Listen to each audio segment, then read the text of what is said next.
Act 5, Scene 2 is an incredibly short scene, and it's where we start to see the action ramping up. We're coming very rapidly now towards the climactic, bloody end to the play.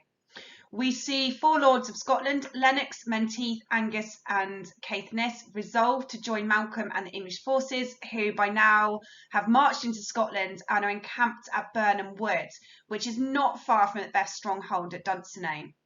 The scene develops the drama of the preparation for battle. It recalls the language of Act 3, Scene 6 and Act 3 and Scene 4, with the characters reminding the audience of the various military alliances between Malcolm, England and the rebel Scots. We see them beginning to plan their attack on Macbeth. As the scene starts, Menteith says about how the English power is approaching the border of Scotland, led by Malcolm, Duncan's son, and the rightful King of Scotland.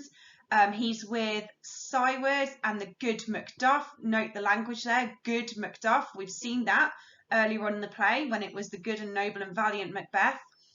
And he mentions how revenge is burning them. See this line here.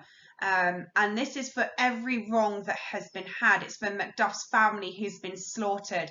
It's for Malcolm whose father has been murdered. And revenge is such an important part of Shakespearean theatre. It's about being able to right the wrongs that have happened and avenge those who have wronged you. And Angus, look at the language here, near Burnham Wood shall we meet them. We're remembering the witch's prophecy here when Burnham Wood comes to High Dunsinane. So it's echoing that language. It's reminding the audience that the witches have foreseen this, that they have predicted that the woods will come to Dunsinane. And Macbeth feels that that's an impossibility. He feels that's never going to happen. And Lennox, quite interestingly, and I want to draw your attention to this bit, many unwrought youths that even now protest their first of manhood. And we are still seeing, despite all of the action in the play, this idea that masculinity and being a man is tied into military aggression. This is the concept of, to be a man, you must be aggressive and powerful and brave and violent. So we're still seeing this come through really clearly in this short scene. And Caithness says that Macbeth is greatly fortifying Dunsinane. And he says, some say that he's mad. He's talking about Macbeth here. Some say Macbeth is mad. Others that don't hate him quite so much, so others that lesser hate him, call it valiant fury. That he is enthused with rage and fury for a valiant reason. So he's saying people that still support Macbeth are saying it's because he's the king and he has every right to defend himself, that it's for valiant. He has got valiant honor here. He is trying to defend himself and he is worthy of that. He is allowed to do that. So there's a little bit of an interesting insight here. People think that he's either absolutely bonkers, they think he's completely lost the plot and has not got a clue what's going on, or they believe that because he is the king, he has a right to defend himself, and that there is a nobleness in that, a worthiness in that. And then Angus says his secret murders sticking on his hands, which is a direct reference back to what we have literally just seen in Act 5, Scene 1, with Lady Macbeth saying, out damn spot, and she talks about not being able to wash the bloods off of her hands. These secret murders, that everything that Macbeth has been doing behind the scenes is sticking to his hands. That blood is never going to come off. And he goes on to say, those he commands, so the people that are following Macbeth, are only doing so because they have a duty to, because he's telling them that's what they have to do. There's nothing in love. They don't openly support him. They don't respect him. They're not following him and fighting for him because they believe in his cause. They're doing it because they have to do it. And then we have this beautiful reference back to the robes. Here he says, like a giant's robe upon a dwarfish thief. And this links back to when Macbeth was given the Thane of Cawdor title from Duncan, right back in Act 1, when he says, why do you dress me in borrowed robes? This idea that the title never belonged to Macbeth. It was not his to have. It's like a giant's robe. Macbeth could have never lived up to the enormity of a divinely chosen monarch. They are a giant's robes, and he is a mere dwarfish thief. He has stolen these robes, and they were never his. He could never have honoured that title.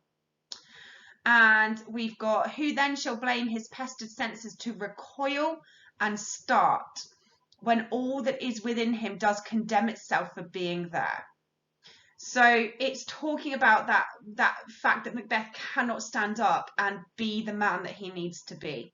He cannot be a king because he has not been chosen by God. He is working against everything that has been chosen and is fated to happen.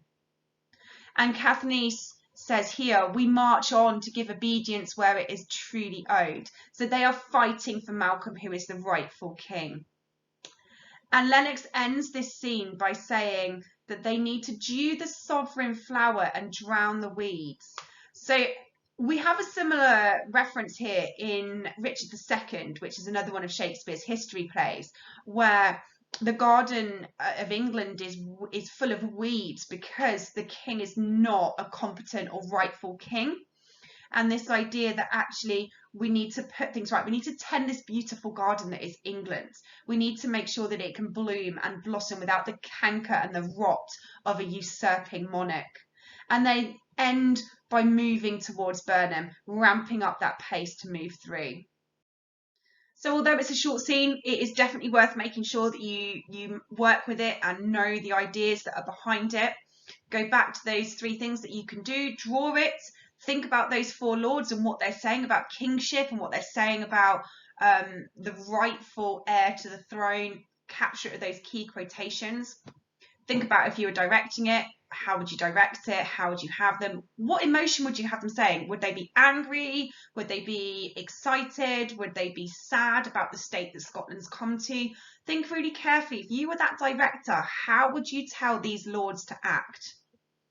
And then perhaps pushing the boat out a little bit further and being incredibly creative. Imagine you're one of these lords addressing your soldiers. You have to persuade them this is a just battle, that this is a battle worth fighting. Remember, you're asking them to go up against Macbeth, who is an anointed king of Scotland. Regardless to whether he's usurped that throne or not, he is still a king, and therefore you're asking them to commit regicide. You need to be able to be persuasive here. So practice your paper 2 persuasive skills. Write that speech to inspire them to attack.